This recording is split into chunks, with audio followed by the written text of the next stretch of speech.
Gold was the highest it'd ever been. What it was doing is people was queuing up down the street in that garden. First shop was tiny. Well, you had to step outside, change your mind, didn't you? That's how small it was. Just like selling, just pulling up, opening the boot, look, selling, got some tracksuits, got some trainers, and you think, look, you might have earned 20 quid or 30 quid. But in them days, you might earn 20, 30 quid in a day where your mates was earning 20, 30 quid a week. So I've set myself a little goal, 50 videos for 2021. And obviously the first one with the boss man himself. But I'm going to get some different people on, different guests in the watch game, and just people with interesting stories and that. As things happen throughout the year, we'll talk about them. So yeah, just going to see where it goes really. I think it'll be interesting, but let us know what you think. So let's get into this one. Crazy, yo. Crazy. Here we go.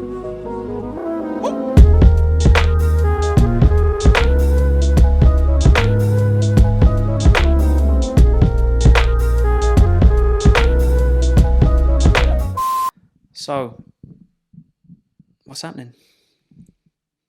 My dad said downstairs. Talk about stick it on me. Yeah, my dad said downstairs. He said, so what sort of things are we going to be going over? But you know what? However confident you are, you can sing me happy birthday in a restaurant and I'll go bright red. Hate any attention, but no matter how confident you think you are, stick a camera in front of your face and try and talk to yourself. I know what Brad Pitt feels like now, look. Yeah, that's it.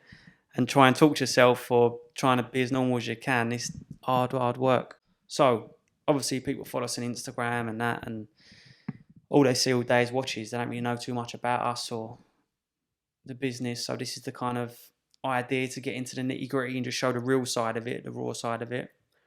So, so going back to the start, how comes jewellery? What sort of started it all with a shop? How comes you first got a shop?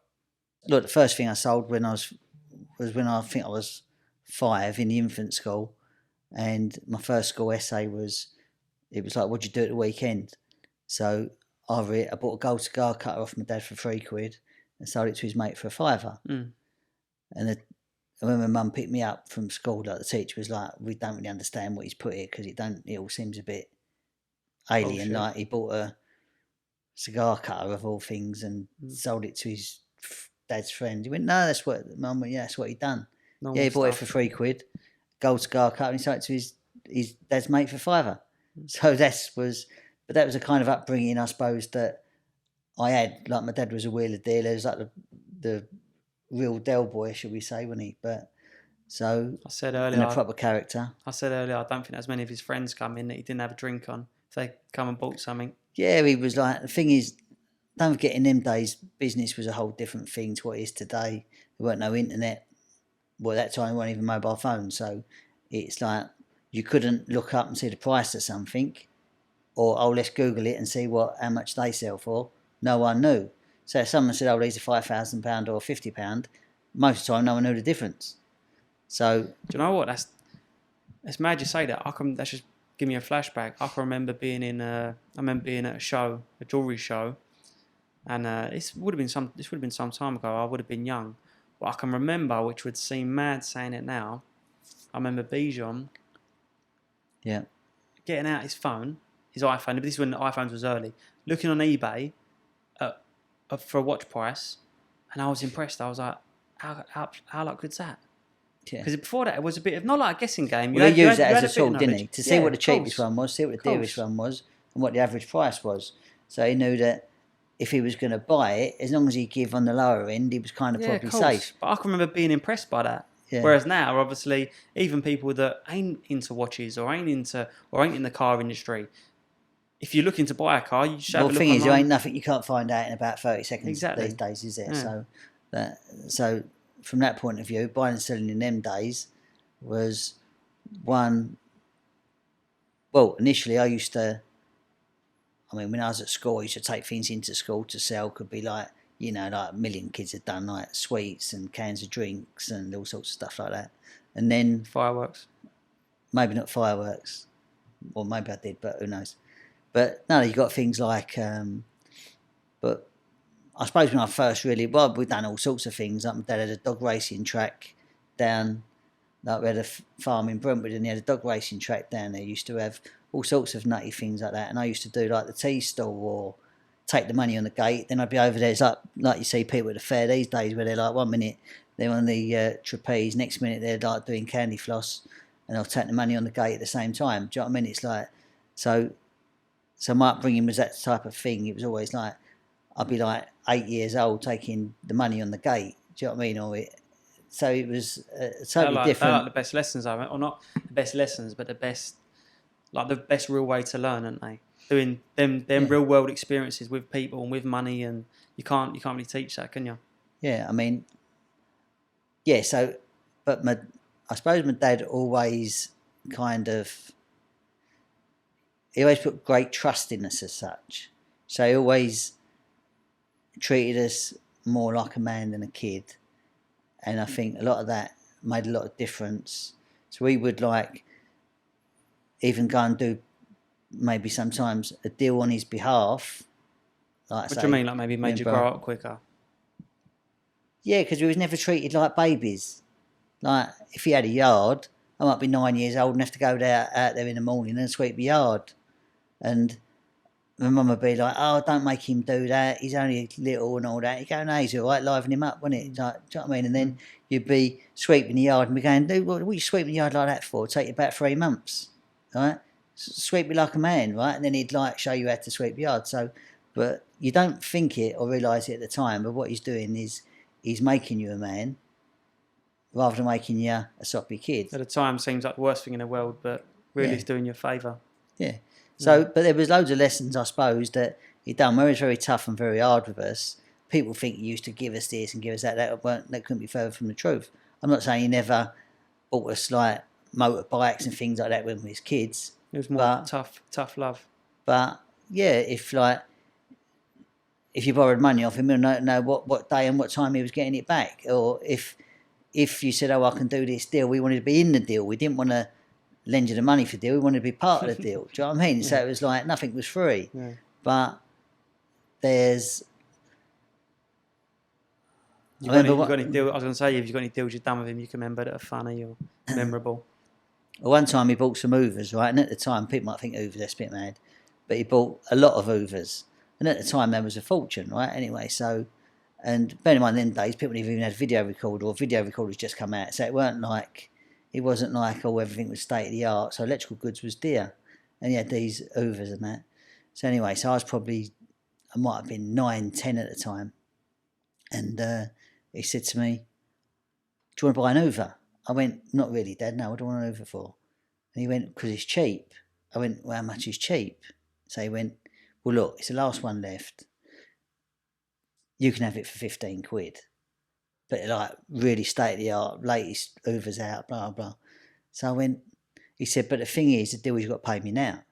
So I'm thinking, being 9 or 10, right, last one left means it must be cheap. Got to pay him now means it must be cheap.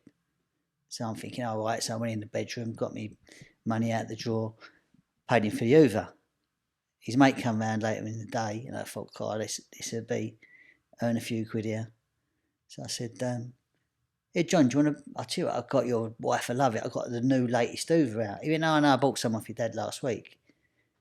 I went, "Yeah, but this is the last one, you know. It's like, this is a real cheap one, this one." So he said, "How much is it?" I said, "Oh, you can have it for 20 quid. He went, 20 quid? You nuts or what? He went, "I bought a load off your dad last week for 12 quid. I went, no, you couldn't have done. This is like the such and such one, you know, in the big box and all that." He went, no. He said, "I've got loads of them. Do you want..." He said, "I've got loads of them at home that I didn't want. You made me buy." So anyway, I was had a raving So anyway, I changed the subject and went in the bedroom and started sulking. So anyway, when his mate went, because I was embarrassed. So when his mate went, I went, "Here, Dad, what's all that about?" I went, I tried to sell him that over for 20 quid. I went, he said, "And he bought some for 12 quid off you last week." He went, "Yeah, he did." I went, "But you charged me 15. He went, "Yeah, I know." "You said it was the last one, you know, and you got to pay me now." He went, "Yeah, that's part of the deal." I went, "Yeah, but I thought, because I'm your son, got to pay you now, last one left. I thought that you was doing me a favour." He went, "That's where you went wrong." He went, "Look, because I asked you a price, it didn't mean to say you couldn't offer less. And I made it sound more exciting or more of a deal because I said, you got to pay me now and put all the terms in it." He went, But as you saw, it wasn't that good a deal, was it? So I said, look, Dad, I've learnt the lesson now. Can I have the extra money back? He went, no. He went, because that ain't really the lesson, is it? No. Because if you ain't done no money, you ain't really learned it, have you? He went, next time you'll make an offer and you'll give what you think it's worth, not what someone tells you it's worth. He said, so it's your problem, son. Another time I was probably about 18, weren't really doing a lot of the time. I was always like wheeling and dealing a bit, you know, like my dad's mates that was like sold.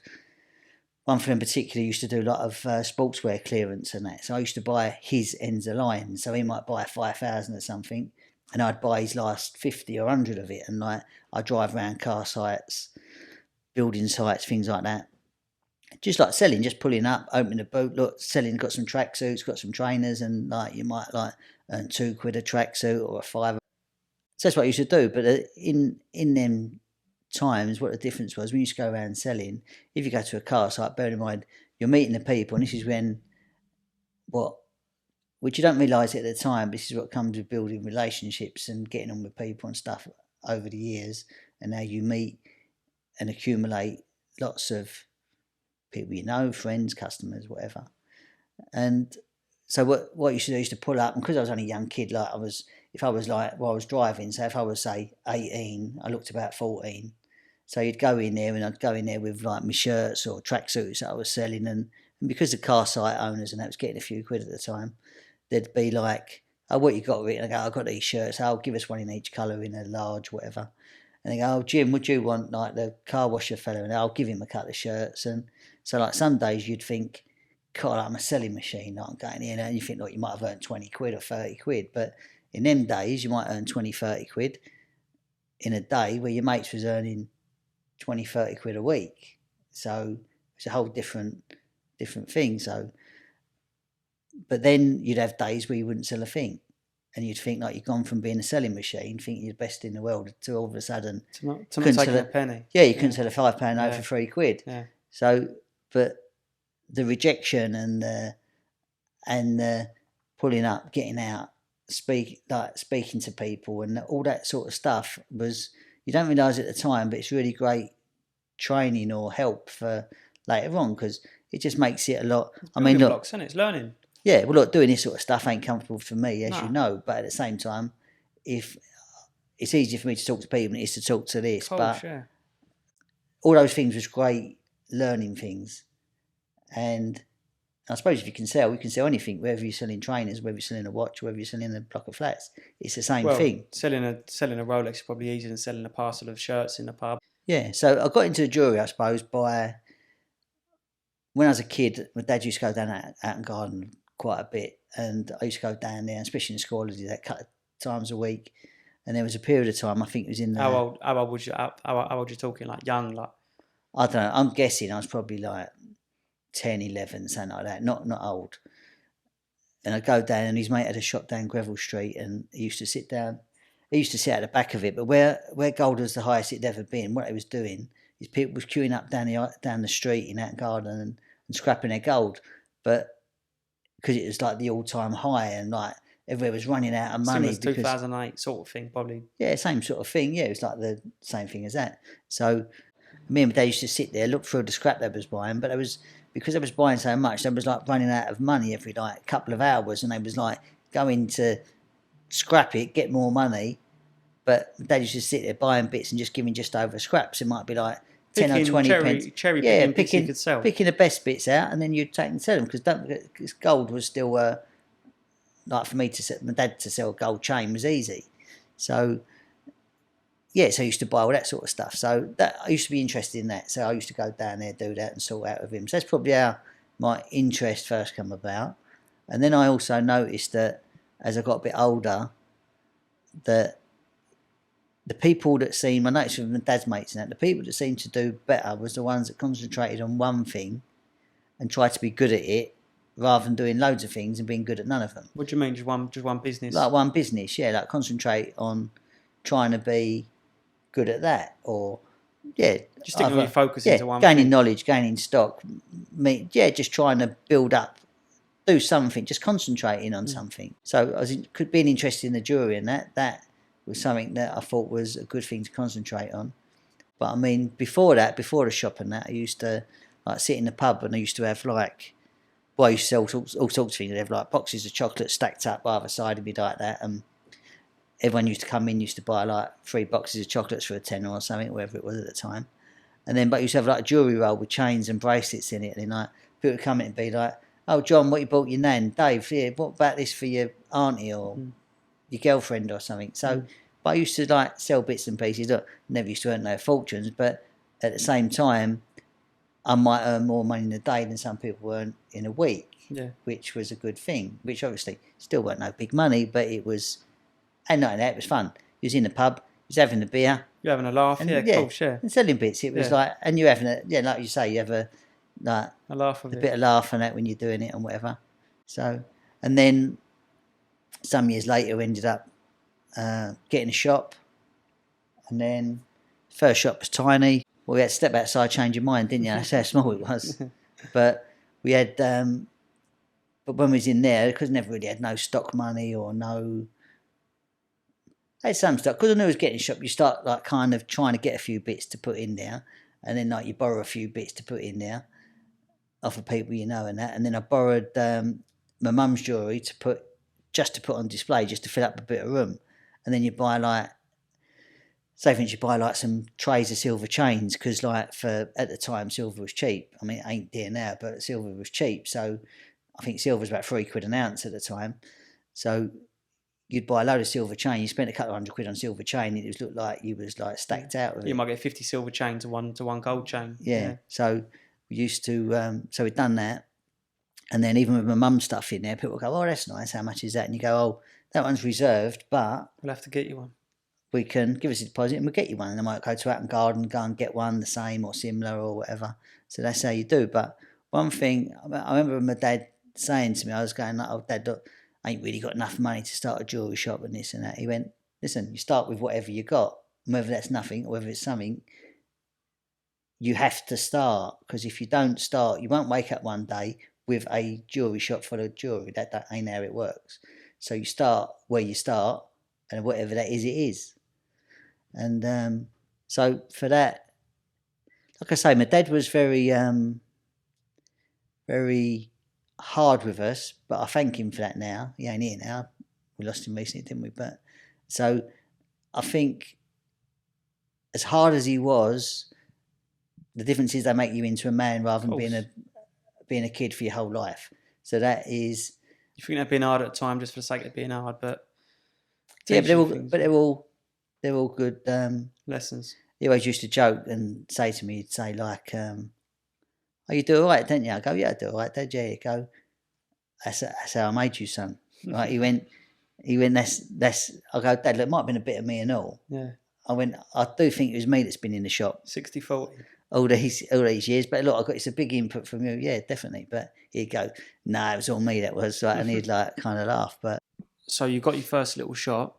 How did you start with your contacts? Because like a lot of people ask me, how did you start or what advice you got and this and that, but I think nowadays it's so much easier. We were saying downstairs with someone, now if you've got a lot of money now and you kind of approach someone who's in the watch game, whatever, it's quite easy to get into people now, whereas years ago if you went up Hatton Garden, it probably took a long time to build trust and relationships with people. And like, did you have people you just went to? Well, the world's totally changed, didn't it? But I mean, there was, don't forget, because my dad was like a wheeler dealer and whatever. And so initially there was like his mates that I knew and could potentially sell things to, buy things from and all that. Not that was necessarily in the jewellery business, but, you know, if they was like a car dealer or in property or whatever they might be and made money, then you always had that opportunity of maybe selling them, not so much watches then, but it might be like a gold chain or whatever, or they might have some old gold they want to sell. So it's bits and pieces like that. But I think apart from that bit from like Dad's mates and that, when I was young, I used to go down Hatton Garden when I was about 14. I'd done that for a period of time. When I used to go down Hatton Garden at the time, like when I was about 14, like 1 ounce curb bracelet, people probably call them Cubans now, but like a 1 ounce, 2 ounce, 1.5 ounce that was the yellow gold bracelet was the thing that like was like a great seller. Everyone wanted them. So I'd go down there and you'd pay like, I don't know, it's less than £5 a gram. So it'd cost you like 130, 140 quid or something for a 1 ounce bracelet. And then you might sell it for a couple of hundred quid, 210, but to earn 50, 60 quid then, bearing in mind your mates you might go down there and buy a couple of bracelets and that was like a week's money. Like your mates ain't earning that in a week. Do you know what I mean? So it was like kind of a bit of fun and then you meet a couple of few people from that, but then when you're 14, no one really takes you serious today. No. So that don't help. And then I remember being down where the Bible shop is in Brick Lane, going down there one Sunday, and then just going in a little market bit there, and there was a little gold store and sold bits and pieces like that. And I started chatting to the fella, Rocky his name is. Still know him now, he's a lovely fella, he's like a friend of mine, but he's still about in the garden and that. But he wasn't them proper East End gentleman sort of thing. But I got chatting to him and he said, why don't you go down Bermondsey Market? You might do a bit of business down there. So I ended up going down there. What is but like for people, I haven't been there myself. I suppose, Yeah, people, what is Bermondsey Market? Bermondsey Market's all done now. It ain't there. It's not. It ain't no. If it is there, it ain't like It's it not was. like, no. No one goes there no more. So I don't even think it exists anymore. It's probably a block of flats now. Mm. But when you used to go down there, people used to go there. It was like for, I don't say hundreds of years, but it might have been a marketplace for 100 years or more, for the 1800s or 1900s. It was like kind of one of them places that people went for many, many years. So what used to do, it used to be like jewellery, it could be antiques, it could be furniture, it could be paintings, all sorts of stuff. But I used to go down there and similar to Gray's Antiques.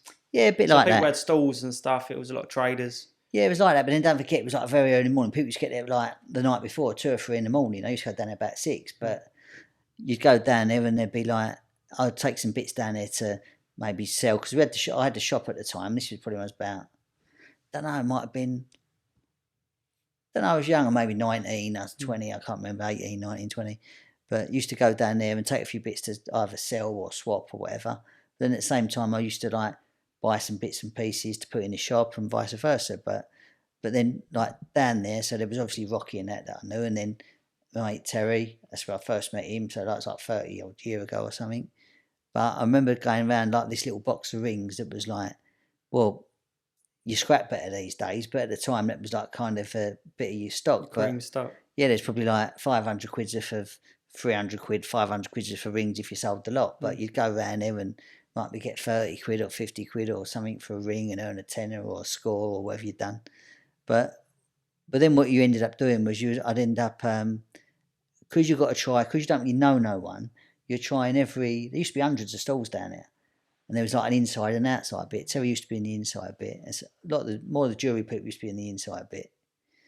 But you used to go down there and because you had to try every stall to try and sell or buy because you didn't know no one. So he might be really good, he might be cheap, might be dear. You don't know till you give it a go. So you spent like weeks, first of all, going round until you met a few good people or nice people. Look, some of the old ones are pointing in the right direction, some of them try and have you over.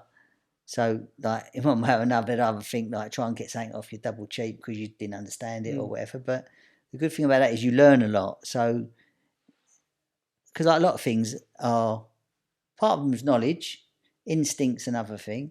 So I remember having this really nice hand-painted antique brooch once and someone offering me like, I don't know, it's a lot of years ago, but offering me like 100 quid for it. And I thought, well, the gold in it was probably about 80, 90 quid.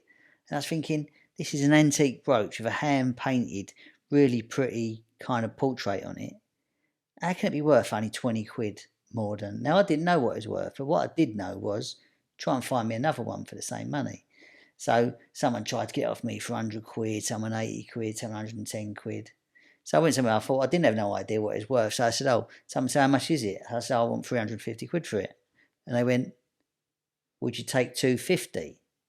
So when I'll take 260, I went, all right, done. So what I'm saying is that From how much originally did he offer? Well, I'd been offered a few people would offer me 80 quid, 100 quid, but they were just trying to take advantage, weren't they? Yeah. But the truth is I didn't know. No. But it's all those things. So I could have thought, but then I suppose it's if you're a little bit streetwise or been brought up in a certain way, you do have a little bit of that. Well, he's probably just trying to half nick it off me, sort of thing. Like he's because I'm young and I didn't really know what I was doing. But do you know what I mean? But that's a part of how you That's do how learn. you learn, isn't it? Yeah, part of how you do learn. But I remember going to see Terry. Terry always used to have nice stock and that. But I remember showing him like this box of crappy rings and that, and it'd be like, no, not for me. Not for me, mate, but thanks for showing me. But he'd never fob you off like he doesn't to anyone. But he'd always give you the time of day. But he must have thought, God, what is this kid doing showing me all this old crap? But then from that, I met a lot of people like Jeff and all that. We're still friends with most of them now. Yeah, that you still see today. That's still in the garden, still about and whatever. So like when I say the garden, they're not in the back garden doing the weeding. That's what makes me laugh. The things we say.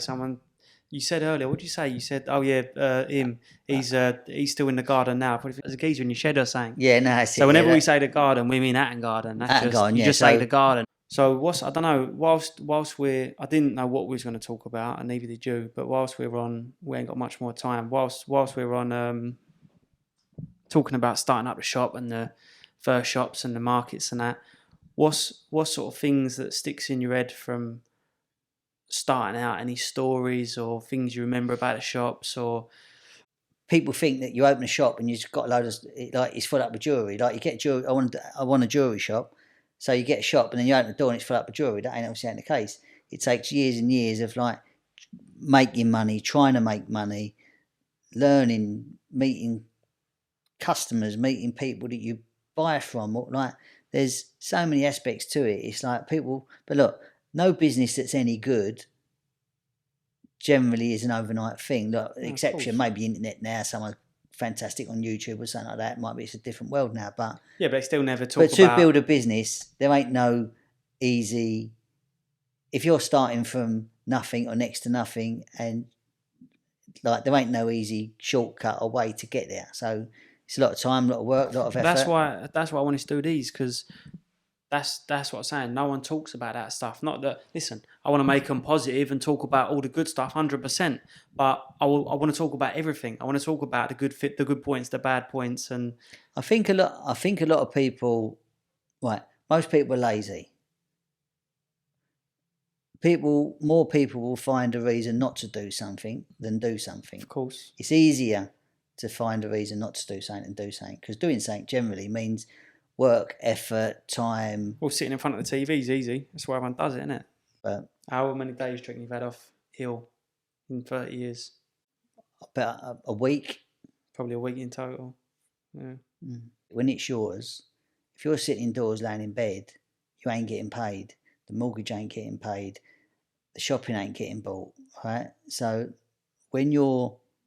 when it's your business, and look, if you got that mentality and you're like a go-getter or whatever you want to call it, you don't, like, things don't happen on their own. So people will go, oh, it's been quiet, it's been this. But have you gone through your phone book and spoke to the 500 people you ain't spoke to in 3 years? Well, you could do that, or you could watch a film. So there's... Cool. So I tell you what, the other thing that people don't realise, I suppose it's the same in any business if you're into it and care about it, but you can't, don't matter if you're on holiday, especially you, I know when you're on holiday, you can't switch off for not even straight away like days, but even on a Sunday when we ain't in the shop, you're thinking about a million things, like more so recently, the more recent years, but you wake up in the night thinking about the stupidest thing. It ain't even about a big deal you're doing. It might be about someone's repair. Or, I forgot to text him back about that ring yesterday. It springs in your mind at 3 a.m. Like, you can't escape it. And even if you do have a day off and that, but that's the difference. You can feel guilty, can't you? But you know what I mean? That's the difference of someone having a job or being their business. Because if it's your business, it's kind of always on your mind. So when it's yours, you have to kind of see it.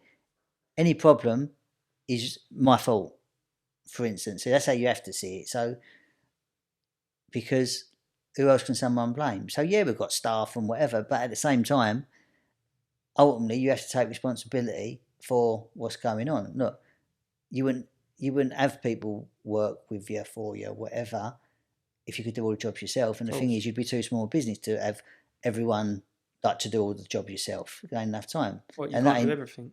Well, not only that, you're not good at everything. There's like, I like the buying and selling, the wheeling and dealing. So for me, if I do a deal and it earned £10 or it earned 10 grand, I'm happy with both deals.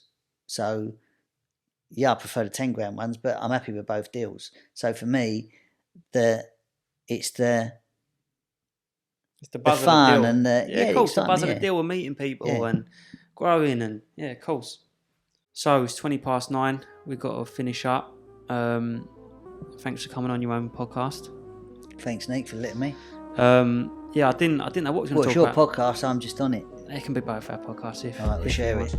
want. So downstairs, you said, what sort of things we're going to go over? And I said, I don't know really. I don't know. I want to make it. It is difficult being in front of a camera and talking normally, innit? Do you know what I mean? But Yeah, listen, of course it is, yeah. I think we've done a good job. Maybe we'll even do a little Q&A or something.